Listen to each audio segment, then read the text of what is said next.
শ্রীরামকৃষ্ণ হাসিতে হাসিতে। তবে গল্পটি বলি শোনো।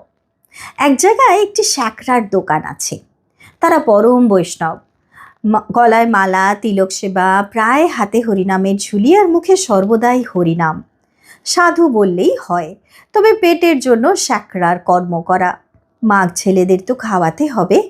পরম বৈষ্ণব এই কথা শুনে অনেক খরিদ্দার তাদেরই দোকানে আসে, কেননা তারা জানে যে এদের দোকানে সোনা রূপা গোলমাল হবে না। খরিদ্দার দোকানে গিয়ে দেখে যে মুখে হরিনাম করছে আর বসে বসে কাজকর্ম করছে। খরিদ্দার যাই গিয়ে বসলো, একজন বলে উঠল, কে শব, কে শব, কে শব। খানিকক্ষণ পরে আর একজন বলে উঠল, গোপাল, গোপাল, গোপাল।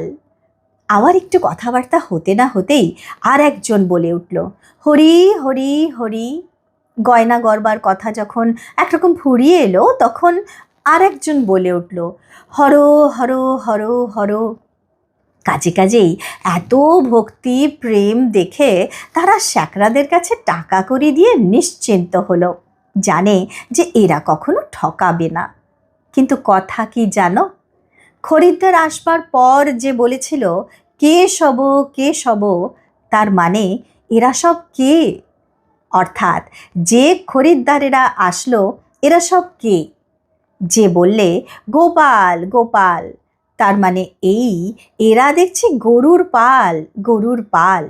যে বললে হরি, হরি, তার মানে এই যে গেলে দেখছি গরুর পাল, সেই স্থলে তবে হরি অর্থাৎ হরণ করি।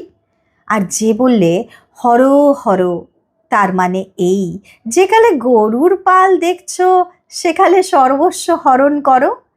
এই তারা পরম ভক্ত সাধু। সকলের হাস্য।